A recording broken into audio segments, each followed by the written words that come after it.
All right. Hello, everyone, and welcome back to another edition of The Less Stressed Life, where we teach exhausted and burnt out adults the truth about adrenal fatigue so that we can get their health back quickly. And today we are joined with a patient and a team member, Kristin Angona, and we're going to do a little bit different today. Kristin is going to ask me a couple questions about how I got into this or some of the things that we do to help people. But then we're going to go through a timeline, a history of some of her experiences with her health challenges and raise awareness for people that may not identify that stress and overwhelm and the impact that has on your stress response system can manifest in different ways. So, Kristin, thanks so much for being here today. Me. Yeah, for sure. So why don't we do this? Ladies first. You said you wanted to ask me a couple questions. So why don't you go ahead and ask me some questions, and then we'll transition into getting to know a little bit about your journey. Yeah, so one of the reasons I wanted to do this video too was because I wanted to be able to show my friends and family like about you and how you've helped me and everything. So do you mind kind of briefly explaining how you got into this practice and how you stumbled across your breakthrough? Yeah, for sure. I mean, I was an anxious kid and I probably didn't have the best diet in terms of sugary foods. And I didn't realize that I had anxiety. I mean, it was a thing where I would get nervous before a competition or in class being called upon, or even just having to read out loud. And then when I went through chiropractic college, I had gone through that because I hurt my back. And when I graduated and was ready to practice and had over $250,000 worth of student loans, and my wife was pregnant with twins, I was exhausted and burnt out and anxious and had brain fog, couldn't focus. And I heard about this thing called adrenal fatigue, which Kristin had never heard of before. And I thought, well, I was pretty educated. I had a psychology degree, an exercise physiology degree, and I had just graduated from chiropractic college, and I never heard of this thing called adrenal fatigue. And it was kind of like the epiphany, like, oh my gosh, like this is me to a T. Like, you know, when someone describes you to a T that you could probably describe not as good as that was, it really captivates you and like, okay, I want to hear what this has to say. And then I went down that rabbit hole of doctors don't accept it as a legitimate diagnosis. A lot of the times your blood tests come back normal. There's so many different presentations. Like you could be lacking energy, crashing in the middle of the day. You're energized in the night and not in the morning. You can't focus. You can't concentrate. It impacts your motivation and drive and brain fog. So there's so many things that it impacts. And I was just sort of overwhelmed with, oh my gosh, if I don't know about this, and I've studied a lot of stuff in health, then, and this is more of a stress related thing, like we're more stressed than ever and we have so many demands and to-do lists than ever, then this is really an epidemic that needs to be explained and told the truth about. So that's kind of how it all started for me. And now we help people like yourself where they may not have identified it as being a stress related thing, but when we tell the truth about adrenal fatigue, it goes so much deeper than just the adrenals, right? So as you know.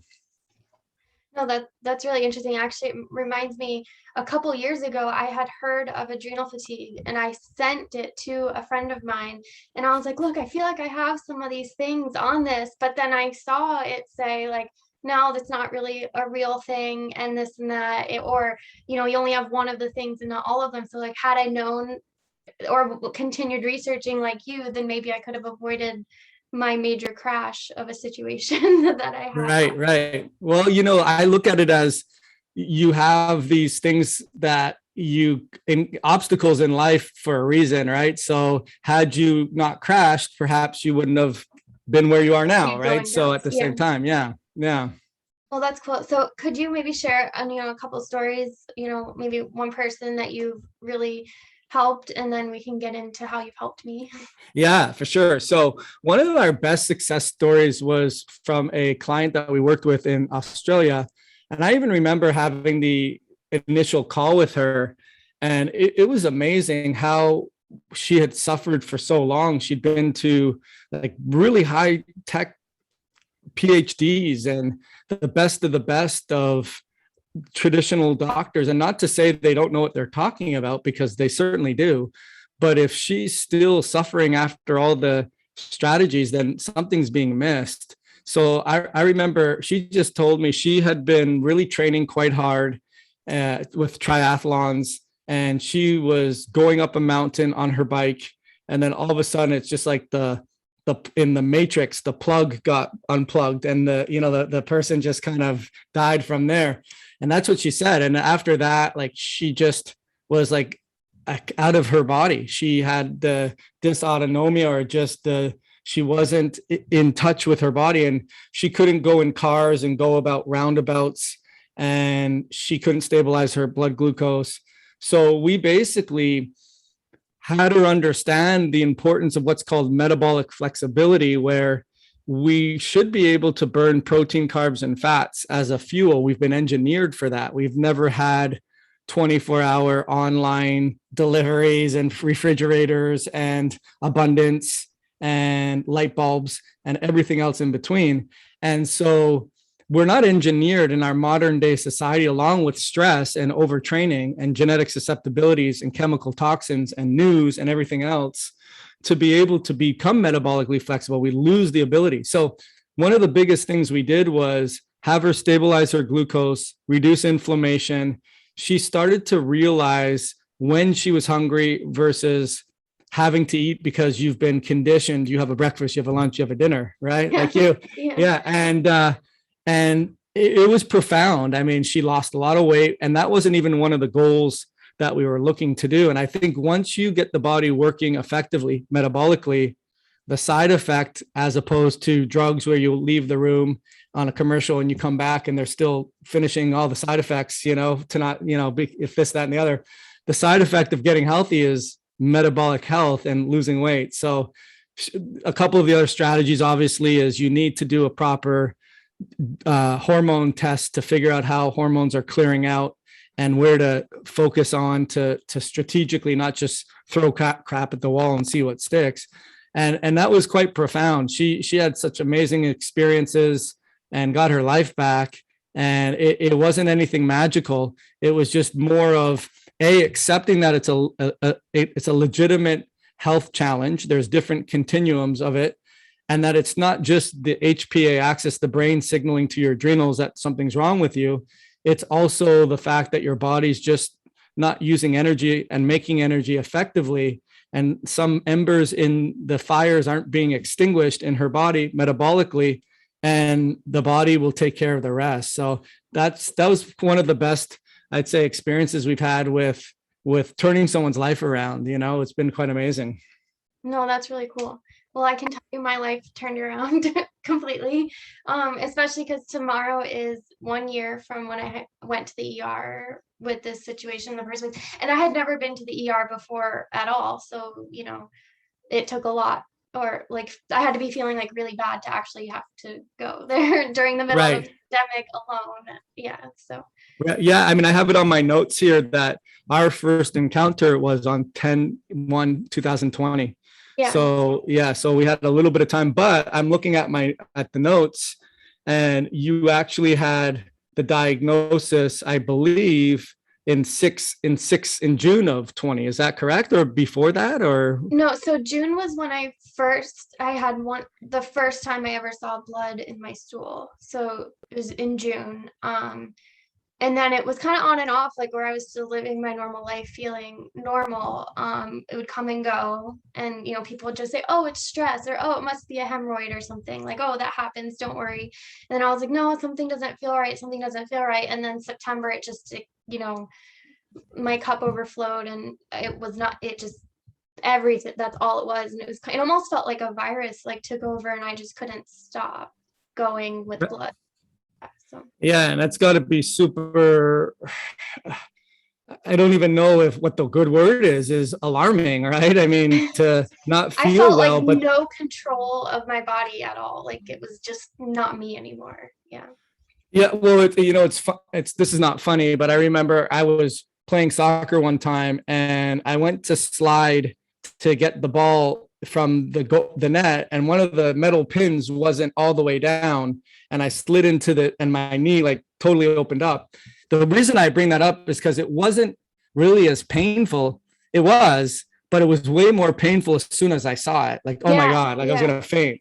And I would imagine like it's enough when you don't feel great as it is, but to have a visual clue of blood. I mean, then we're talking out loud, like, blood in the stool. It's like, oh my God, like that, like, am I going to die? Like, is there something going on in my body? Like So, okay. So, So what was it then that made it for you? Like, I mean, you had never gone to the hospital. You knew something was seriously wrong. What was it about you that said, okay, I'm not going to go the traditional approach? Well, I did go to 2 different gastroenterologists, and they just kept saying, like, I did different stool tests to see if it was a parasite or a bacteria. Everything came back negative. The ER also did the test too, but before I even get to the ER, I saw 2 different gastroenterologists. They just said, like, oh, we need to have you do a colonoscopy, but based on your blood work and the stool tests that came back, it looks like it's ulcerative colitis, like based on whatever they came to.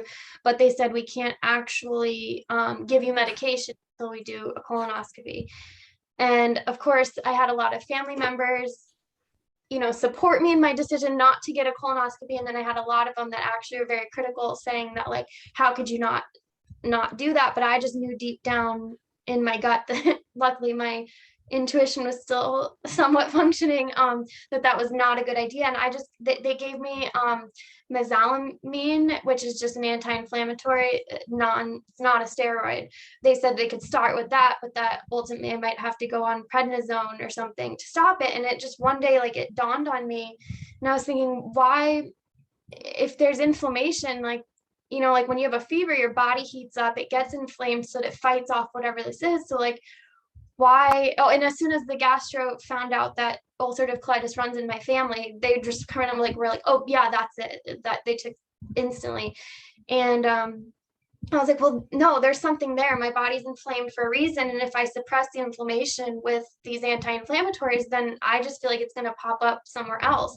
And it was popping up other places. I was starting to get the visual ocular migraines where I would see little flashes of light like multiple times a day. So I was terrified to drive. And then I started, probably because they told me to stop eating raw fiber.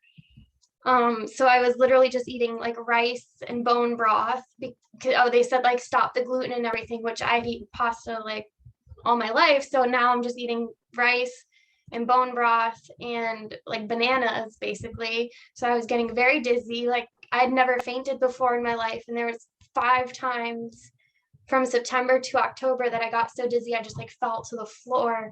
But I think my adrenaline kicked in enough for me to not actually faint, but I think most people probably would have. But everything was spinning. So I was like, something's going on here. I'm not going to continue being on this same, like, they just want to make me sicker is how I felt. Especially when in the ER, they didn't do anything to help me but get an IV bag, and I had someone come to the house to give me an IV bag, and that helped way more than everything that the ER did. Besides, they did the CT scan, which showed me there was no blockage, so that was good. But I also had done enough research that I saw, even if there is a blockage, your body can heal that if you give it the tools to do so. Just like I saw, I watched a video that if back in the day, if you swallowed a thorn, your stomach would move fat over your intestines to heal that spot. So I was like, there has to be a way to heal naturally. I don't need all this intervention. And I just knew that if I went on medication, it would just cover it up and not fix the problem. So then I started searching, found you, and here we are. Here we are. Yeah, I mean, you point to a couple of important points. I definitely feel that the traditional approach needs to be done from the beginning. I agree, like, going there and making sure that your red flags are crossed off the list, right? If there's any immediate, I guess, lack of a better description, bleeding neck problems that need to be taken care of right away. But then when there's just diagnosis of exclusion, well, it's not this, it must be that. And the management approach is an acute based approach for a chronic based problem. And I think that's really where you're seeing some major trends in the way healthcare is headed, is that there should be the medical book 2.0, where it goes into chronic environmental challenges that aren't approached the same way the acute based stuff is approached. So, and kudos to you for going outside of that and not waiting for how long it takes for the boat in the ocean to change its course, right? Yeah. Because at the end of the day, you're young and you want to enjoy your life. So the other things I saw here too is that you ultimately, so you found me. The only thing I was going to add was that you had stopped. I looked at our notes and you had stopped the kombucha.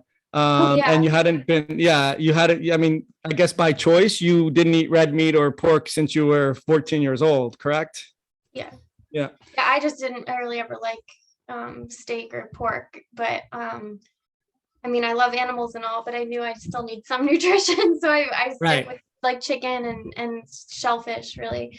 But yeah, the kombucha, that was something that I had been drinking, I would dilute it a bit. I was drinking it on and off since like, I don't know, March or May, one of those months last year. And then I think it was just amplifying whatever was already wrong in my intestines. And then after the 2 nights before I got really sick, I drank like an undiluted, I don't know, glass of the kombucha, and I started pinpointing it. And then you're the one that taught me it's very high in histamines. So that was probably contributing to it. Plus, it could have been a bad batch. I don't know. Right. Well, I think, I mean, I brought that up because one of the ahas that I had in studying all of this is that the environment really triggers our mast cells. Mast cells stimulate your HPA axis, which impacts the adrenals, but mast cells make histamine. And if there was, we'll get into what we looked at, because I was quite surprised to find out that gluten in and of itself wasn't the main thing for you. I mean, it was a concern. It's always a concern in terms of it can produce more histamine. It can cause your immune system to go haywire. And it can also cause, because of glyphosate and Roundup and pesticides and sprays. But as far as like smoking gun, when we did the genetic testing, we didn't see that as being a major challenge, which is good. But nonetheless, the histamine was already overflowing, and the kombucha was causing that to do that. So one of the very first things we did was the GIMap test. And I you were very diligent with your, hence the team member, you with your graphs and like, having like your 1, 2, all the things going on. But do you remember, Kristin, what one of the main findings was on the first page when we had your first C. diff, which, I guess I should backtrack a little bit, that the ER and then prescribed me antibiotics, to take. So I took the ciproflagyl and something with an M. I don't remember what it was, but I took that. And so when I saw that C. diff on the stool test that I did with you, I was instantly like, oh, that must have been because of the antibiotics. And then now looking back at that was really a naive thought, because that means I had to have already had the C. diff inside of my body for the antibiotics to let it get out of control. So yeah, that was really eye-opening as well. It was. I mean, listen, we say like positive is positive, or pregnant or not pregnant. But if it were pregnant, it would be like 10 months pregnant with how high levels it was, because it was like to the exponent 7, and we want to see it below the exponent 3. And so that's quite high. The two things I would say is that unfortunately, whether I think it's LabCorp or Quest, they just do not inundate themselves with PCR testing, which means they're not looking at the DNA sample. And it's like, that's the equivalent of saying, okay, the police department in Potoc, whatever, Iowa or whatever, decides that they don't want to run the crime scenes for DNA. They think that technology is too advanced to try to convict the murderer or the crime scene with, why would we do that? I mean, that's what the analogy is like, well, you came back falsely negative with your test that you did over here. but now you're quite positive over here. And then there were a couple other markers on the second page, if you remember, or the last page. I mean, there was some dysbiosis as well, Yeah. but yeah, do you remember like what were some of the findings that you saw on the last page with your immune system that they had on there? Oh yeah, my immune system was like in super overdrive, and then Right. the blood occult level was very high. I can't Yeah. remember. Yeah, I no, just know there was exactly it. some I mean, you're, bad yeah, no, bacteria you're, too. well, yeah, you had, I believe you had some strep and some bacillus, a little bit of candida. And when we see multiple species, I think it's important for the listener to know, they say, well, I have SIBO, like small intestinal bacterial overgrowth. First and foremost, when you do a stool sample, it's a culture of the lower intestine. So you can't really say it's the small intestine, it's the lower intestine, but what tends to be in the lower intestine could migrate to the small intestine. And at the end of the day, it's kind of selfish to say it's SIBO, because SIBO implies that it's only bacteria. I think SIMO is a better word because it means small intestinal microbial overgrowth, other things. So there was some candida that wasn't positive, but wasn't negative. Then there was some other concerns with other bacterias. And then your secretory IgA, like you said, was super high. And your calprotectin was super high and occult blood was there. So to me, that's an explanation of something's new here, like very new here, right? So what did we basically do from there to address that, like from your point of view?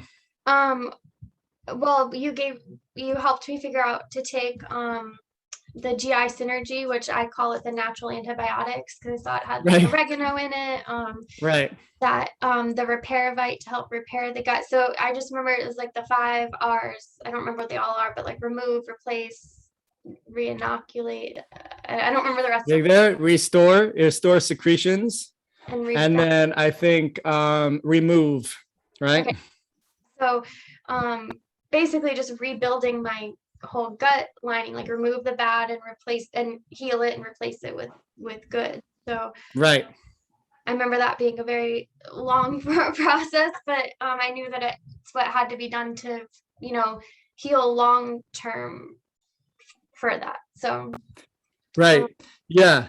So then I know we did we did a couple things, because I know that the natural antibiotics, I think is a great term, and it doesn't just have to be GI synergy. There's other, some people that are overstimulated with their mast cells, they can't tolerate a tonic like that because there's too many things. So I think it spoke to your constitution in that you didn't, like, given that the acute nature of this, it wasn't building, and your age, it's not building up for decades, right? Where a lot of the times people's immune system, that secretory IgA, is very, very low, even though they have like something that's there in like the border patrol, your yeah, border patrol was all hands on deck, we yeah, got some. yeah. But then we ended up, I know, and we talked about this the other day, where we were having you kill Monday through Friday and follow it up with some charcoal or binders so that could help remove the toxins as well, give your liver a little extra support. And then we were also talking about giving it some nutrients for repairing on the weekends. And I still remember, hey, like when we had our follow-up, can I do the repair on the weekdays as well? And for sure, I think that kind of soothed. Was it tough process going through all of it? Like you said, it was a long process. Was it hard for you to do? Did it impact I you think to? it was a little hard because I didn't see results right away, but I knew deep down that when you're killing bad things, they will produce like some die off, so it can get a little bit worse before it gets better. So I knew that, but my anxiety didn't agree with that always, and so it still panicked me. But I just remember thinking like I felt like the repair on the weekends wasn't enough, and that if I could take it at night when I wasn't eating, maybe give it a chance to help repair overnight while I was sleeping. So I remember I emailed you and you were like, yeah, we could try that. So Right. yeah, so that with the Reparavite. And then I remember one of the most eye-opening things was you saying that we needed to do a DNA test for me to see, what my genetic susceptibilities were. And at Right. first I didn't know what that really meant, because I was like, yeah, I know that this runs in my family, but at the same time, um, I don't think that this is something that was building for years. Although now looking back, like now that I feel so much better, there were so many signs that my cup was filling, and Right. it did just overflow. So yeah, so the DNA test then became very helpful to see about histamines, and I guess It's that just used I how your probably body moving. uses, how it uses nutrients at the end of the day. Like, like, so that's an important segue, because when we did the follow-up GI map, we weren't out, I think we weren't completely, the fire hadn't been completely extinguished. I think there was still smoldering and still some areas of the forest that were burning. I looked at the markers and they went down from 0.7 or exponent 7 to exponent 4, which was encouraging. It needs to be below exponent 3. But your secretory IgA was lower, your calprotectin was lower, your occult blood was lower. Let me ask you about this, because I know this is concerning for people. There were some more markers though on your dysbiosis or the other bacterias that weren't there on the first go around, and even there was changes on the third test too. How did, I guess, first and foremost, were you seeing subjective, like how you feel and what the toilet showed you, Yeah. improvements, versus if you didn't even see the results of the GIMap test? Yeah, so actually, I remember saying that to you as well, that I was feeling so much better, and then I saw the test, and it almost instantly triggered me to like feel like I was going to the bathroom more frequently again. So the first stool test we did was like October, I don't know, 3rd or something, and then the GI map, and then the second one was in February, I believe, and that one was the one that showed my blood occult went from 64 to 4, and so that was a really big improvement. And then the calprotectin went from 3,000 to like 1, I think, exactly. So I was like, okay, the inflammation's almost gone, but then seeing all the other bacteria and the C. diff still there, instantly made me feel like I had to, or that I was going to the bathroom more frequently again. So it got in my head, and I became aware of that. And then the third test, I think was in May, finally showed that the C. diff was completely gone, 0 blood, and no inflammation. So that was good. But I think I did panic again with I guess some of the Zonulant. other, Your zonulant went really high, yeah, right? Which is a marker of the leaky gut, right? yeah, which then it kind of, I know you've explained to me, it's kind of like layers of an onion. So the first couple tests may have just shown, one layer, but as we peel back I think you said biofilms, Yes. it could Yes. expose more. So Yeah, it's a good point. And you know what? Do you remember also too, like taking a stroll down memory lane through the with all the microbes? But there was something that was really concerning on the first page that wasn't there for the first two. Do you remember what that was? a parasite, Yeah. right? Yeah, you had Giardia come in there. So you make a really good point. Like people need to understand that is that when the microbes coalesce, and it's like, I make an analogy, like you have a party at your house, your people from work, they hang out in the kitchen, your neighbors probably are in the backyard, and then maybe your family members and someone else, like someone like from your high school or whatever, is in the family room, and they're all in their little bunches. But eventually they kind of, as the night goes on, they kind of get in and intermingle. That's what really a biofilm is. And really it's like matrix in the body again, where it's like, okay, how can we reinforce ourselves? And so they have a mucus like sludgy biofilm, which is an oil term, that oil creates these biofilms that adhere to the pipes and stuff, and make it much harder to get rid of it. And then on top of that, it reinforces itself with heavy metals and so forth and so on. So when you're doing a protocol to kill and lyse those, if it's not strong enough, it doesn't get everything. If you don't have potential chelators to help break that metals down, it doesn't work. But it can also then show you, hey, your test is, maybe if you don't take it in perspective of how you're feeling so much better, and you look at it objectively, you might think that the test is getting worse, right? You might get that a sense. So how did you lock it up? Like, how did you rein it in and say, okay, like I know that the test is showing me some improvements because it went from so high to so low here, but this went high, and that actually even physically caused me to feel, an urgency.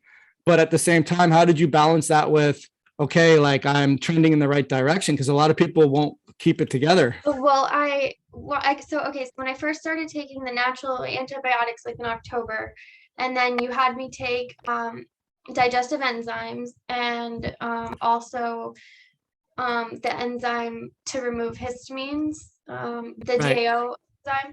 Right. So that, and then adding in fiber back into my diet, like actually eating real foods again. So I think Right. because I started, so December was the last time that I got dizzy and the last time that I had flashes in my eyes. So I think that kept it in perspective for me. Right. With the others, like, no, I am improving. Like, oh, and I could, based on that, I was able to go longer without having to eat. I was Right. able to eat so many vegetables. Right. And the Months blood too, no? I mean, Well, at the end yeah, of the day. definitely. So I was still seeing blood in my stool through January, but like December around Christmas time, it significantly cut down because around Christmas time was the first time that I felt good enough to go out to eat. Went to Louis Boss, the Italian restaurant, because they handmade, or everything's like freshly made, so I felt comfortable enough to go there. So yeah, around Christmas time, I saw a significant reduction in blood, and it was more like formed stools, not so often. So I just had to like reel it back in and think like, no, I've made huge improvements. And one of the things that I know now was a huge sign was that this was all leading up, was that I was getting extremely bloated at night. Like, so if I ate dinner at like 6 or so, at midnight, I would be like lying awake, like feeling I had to sit up because my stomach felt just so full. I never associated that as, I don't know, anything being wrong. Like, people are just like, oh yeah, that happens. Like, and so just knowing that that wasn't happening anymore, and I wasn't having those other symptoms, and I wasn't getting shaky between eating. And the other thing that was happening too after I ate when I was really sick was that my heart rate would feel like super strong, like I could feel it everywhere. And that doesn't happen anymore. So I'm like, I'm improving, and I can't let the like my body now can start to heal on its own without, like, I've given it the tools, and I just had to reel it back in to know that I'm Yeah, improving. for sure. Good points there. And but I do feel like it needs to be elaborated on where you saw that test and then you felt an urgency. And I guess we have to harness the energy that we control it getting out of control with, the balancing it with how good that the other things are. Was there anything conscientiously that you feel you learned from that, like being able to just ramp down your response? Like, what was Mind over matter. And right. that just really, I guess, just keeping faith, like trusting my intuition, knowing that I've been on the right path.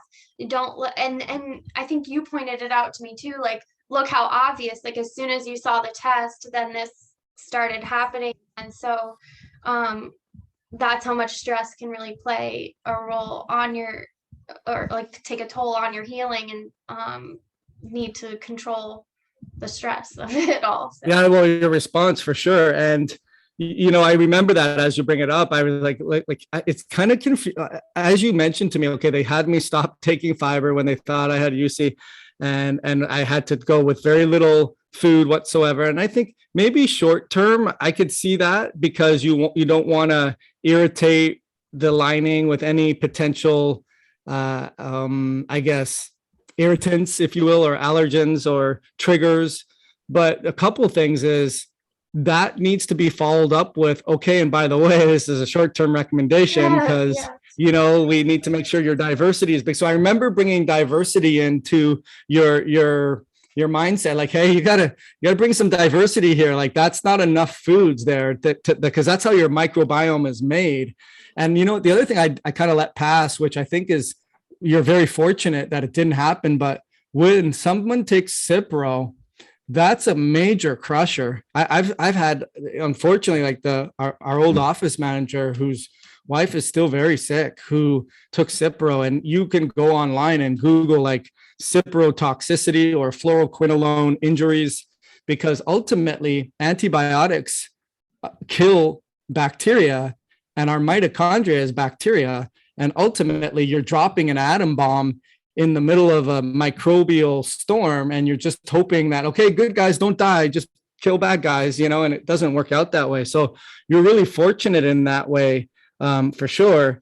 The other outlier, which you just remind me of, was with your glucose and stabilizing that and not eating so much. So tell us sort of what kind of routine now you've settled in on to kind of maintain the balance now. So,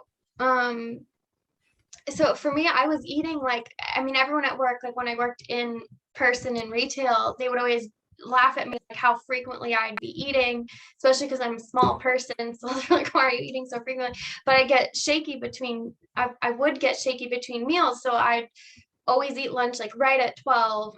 And then I'd have my snack at like 3, and then I would go home and eat my dinner at 6. Like basically every 3 hours I was eating.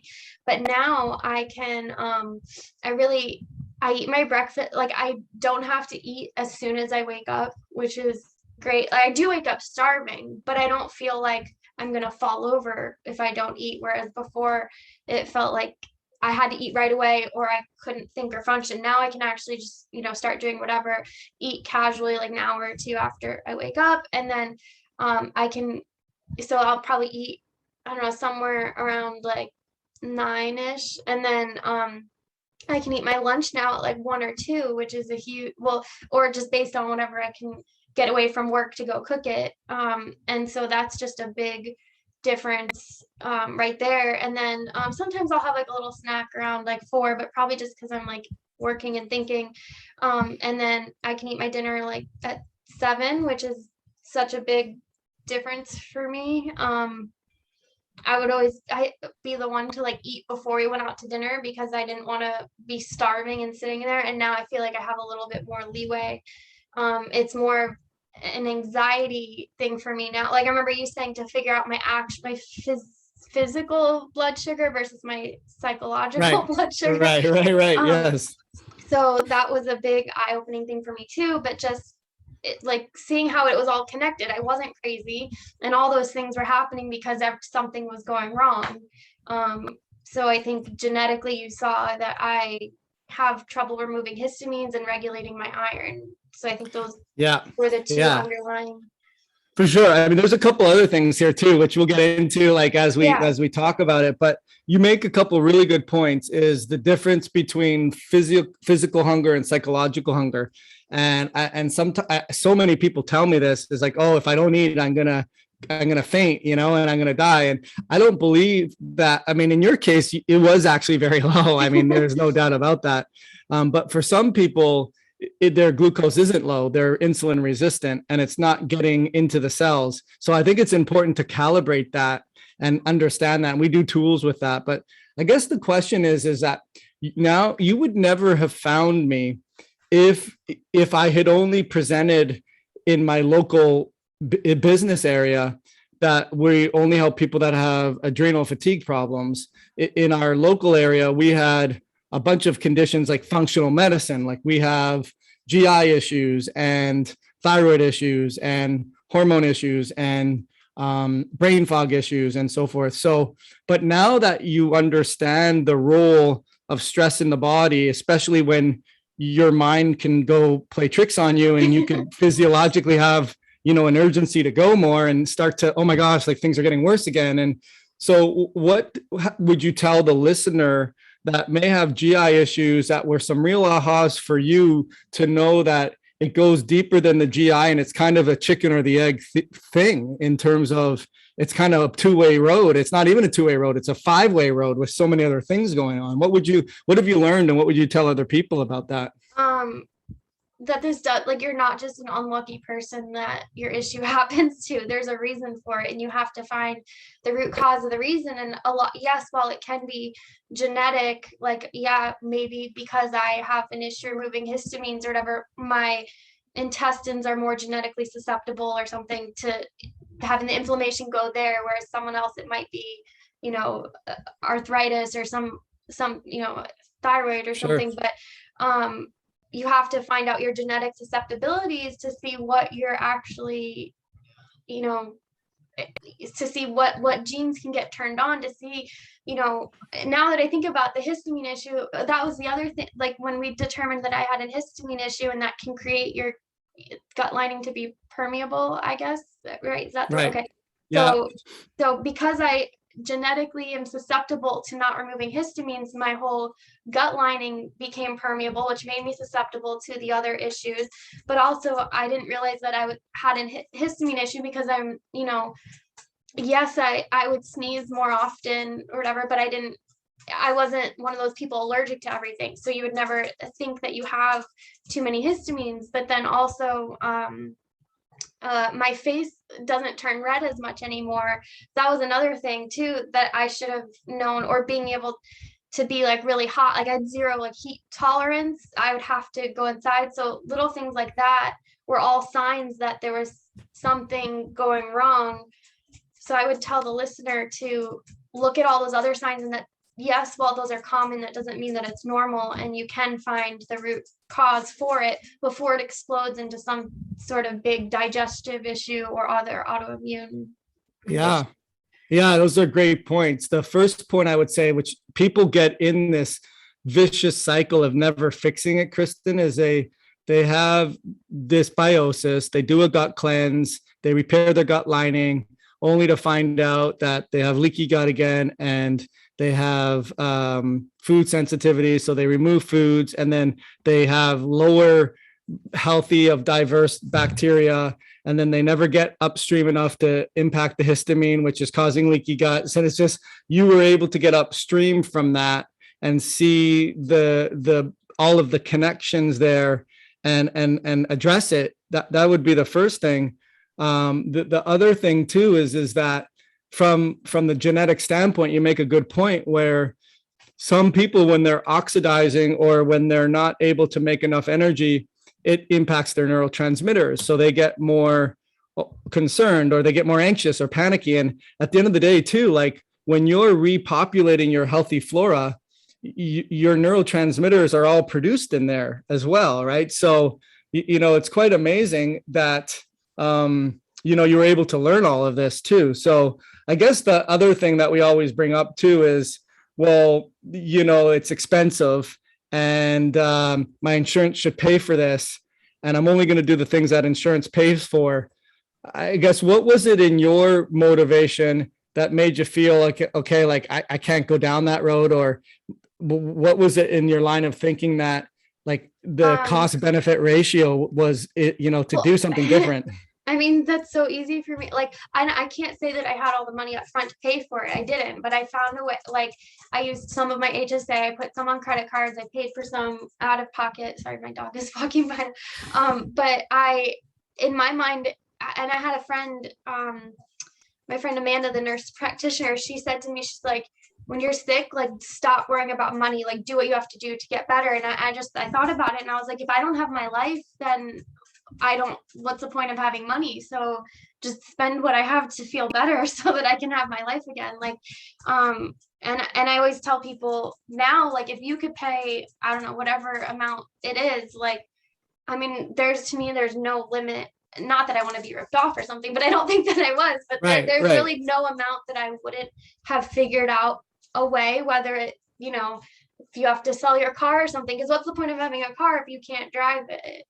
Like, if my life was completely turned upside down, I work from home, and I couldn't even work at home because I couldn't, sit at the computer long enough without having to go to the bathroom, or, I was falling over. I couldn't go out to eat. I couldn't go, do whatever the things that I like to do. So I'm like, if I can't do that, what's the point of having Yeah. Yeah. It's amazing. Some people don't have those wake up calls. Sadly, I had a call with someone the other day who has major brain issues. Like they can't speak properly. They don't have balance. The doctors are telling them that nothing's wrong. And I told the person, like, look, I don't have a magic wand and I'm not going to guarantee you that we're going to fix this, but I feel like I'm your best option here. Like you're dying, like what? And they didn't take it, the next step. And I guess if you look at it, like people are hardwired different. And I think like, okay, what's the purpose? Like if I can't work and earn an income, what's the purpose of me having money when I die? It doesn't make sense. Right. Well, I think of it like if someone's only way to get to work is their car and their car engine crash or their car gets totaled or whatever, they're gonna do whatever they can to find a way to get a new car so that they can get to work. So I was thinking in terms of, like I needed to pay whatever I needed to get myself better, because otherwise there's no point of having those things. But also that I saw my the 2 ER bills was more than what I paid to just be used. Right, So right, right. I do think I had to still go to the ER because that was like a, learning opportunity for me to know that I was strong enough to go there on my own, overcome like, a fear with that. But still, that was so expensive that had I maybe if someone told me like, hey, all these symptoms that you're having are leading up to something bigger, you can see, Dr. Joel, and, you avoid a $15,000 ER bill, then, that would have been more enticing, but I had to go this way to actually learn it. But, right. Well, there's lots of lessons there. I mean, at the end of the day, I mean, like, I one of the things we teach is like things happen for our best purpose, right? Like when you look at blood in the stool, there's nothing good about that. But I think it's enough of a smelling salt, like when you're knocked unconscious, to say like, holy moly, like I got like, this is my life here. Like this is not messing around here. Like I'll just give you a quick little example. Like when I went to college in the States, graduate program in chiropractic, like I said, I was in debt over $250,000. The Canadian dollar was 67 cents to the American dollar. mm-hmm. And we didn't have money. We got loans, and from the US government, you had to show like what your house was worth so that you had a net worth to be able to get a student visa, blah, blah, blah. And I'll never forget there's times too, Kristin, where I couldn't sleep. Like I didn't have the money like guaranteed for the whole year. Mm-hmm. So when I came to the States, I knew I had to find new lending and to be able to get, more like that third trimester paid for, right? So I wasn't sleeping, I was stressed out. And the best man of my wedding, he says to me, like, what are you doing? Like, what happens if you don't like get the money? And I was like, well, I'm stressed for sure, but it was never an option to not get it. Like that wasn't an option. I sailed across the ocean and I burnt the ships, Cortez. I didn't think about like, okay, what happens if I need those boats to get back?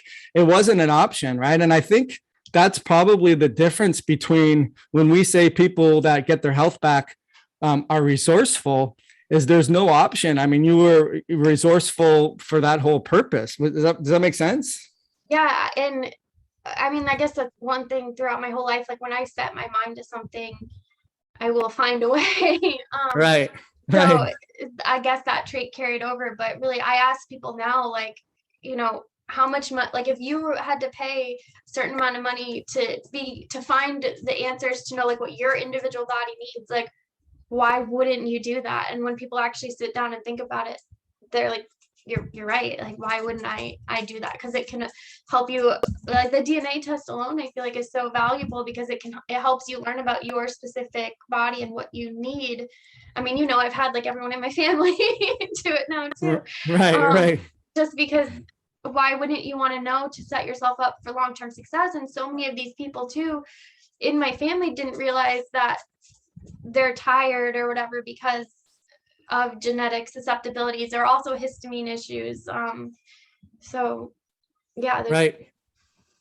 That's just my thought process. Well, I think, and it's not a commercial for us. I mean, I think the more important point is that if someone's listening to this and has a major health challenge, on top of that, a major fear of not getting resourceful, that's not serving you. Like, you've got to get over that bridge of fear and say, okay, like it's worth it to me.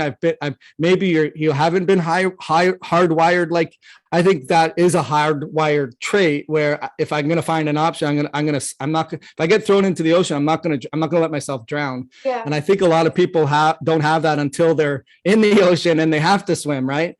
And I think more so than anything, the important point of what we're saying is that if you're suffering with a health challenge and you are looking for answers, they're out there, and don't let the excuse of it's not out there be the limiting factor versus getting resourceful and figuring out how to do it, whether it's with us or someone else, because there is help out there. I think that's the hope that we're providing to people. So yeah, I mean, as far as any last words, I always ask when I do these interviews with people, I always ask, hey, like, what would the wiser Kristin tell the younger, naive Kristin that she didn't know then that she knows now? But we're really only talking a year, right? So, but like, are there any like new words of wisdom you would tell yourself that you didn't have before? The first thing that comes to mind is like, you were right. Like, I was right all along, to follow my intuition and don't get sucked down the rabbit hole of other people's opinions. And I mean, like, I could very easily just be on the mesalamine, however it's said, anti-inflammatory right now forever, or steroids forever, and that would impact my whole future, and I'm just glad that I listened to myself and didn't, I mean, because even my family started to doubt me at one point. They're like, maybe you should just do the colonoscopy, get it. And I was like, no, there's no, like, I already know there's no blockages. So based on that, like, I need to figure out what's the root cause of this and not just be put on steroids for the rest. Because I even asked the doctor, like, okay, so if you do confirm it's this, what do you do? And they said, I think IV steroids, and then like a regular steroid, and then until the inflammation goes fully down, and then the anti-inflammatory, just people just take it forever. And I'm like, I don't want to do that. I want to define, like, why did this just happen? So yeah, inquiring minds, trust your gut's talking back to you, right? Trust it mentally. You're not crazy, like, you're feeling like this isn't, you're not just lucky that, like, you have to live with this forever. Like, you can right. That's a really good point. And you know what, it kind of gets us back with our mission, I think, in terms of like, when I had that epiphany, like, oh my God, like, if this is happening to me and I know a lot of stuff, I felt, and imagine all the people that don't know a lot of stuff, that are disempowered and then just do what the doctor says to do, even if the doctor, I think, does have the best interest from what they know. And I don't think they're malicious. Like, I don't think they're like going out of their way to screw people, but there's power in choice, and you're not confined to have to, like, it's so frustrating to think, like, if you gave someone information, and that information, if it were applied, it would make a difference in terms of not just their quality of life, their quantity of life. It almost makes you more connected to why we do what we do, because there's people out there that need to hear the information. So yeah, thank you. I mean, thanks for sharing everything, because it's not a humbling conversation, right? I mean, it's exposes the very nature of what's going on with you. So thank you for sharing, because I think anyone who listens to this will get empowered and feel like, hey, and identify as well. And I know you mentioned about potentially, like, if anyone ever has any questions, that you're open to answering them, because you've always been that way as well. So is that fair? Oh yeah, definitely. I want to help as many people as I can, because I don't want anyone to have to go through what I did. There's so many Facebook groups of people with like Crohn's, ulcerative colitis, C. diff, all sorts of things. People just out there, like, I know they're just sitting on their couch, not being able to move, because they're too weak and they're not eating and everything. So I just want as many people to know as possible. So. Right. Well, I hope that the lessons they get wasn't that you just invested in yourself and took that leap of faith. But the other investigations, like you trusted yourself, that you weren't crazy, that you weren't destined to have to just accept the diagnosis, that you weren't going to stop short of any answers, but the ones that you needed to hear to give you hope to put, the next step forward. Are you, you've told me this, like you've trained yourself in other, skill sets for holistic healthcare and practicing. And is there any specific goals or aspirations you have now that you've crossed that sort of that chasm in terms of what you want to do at a next level?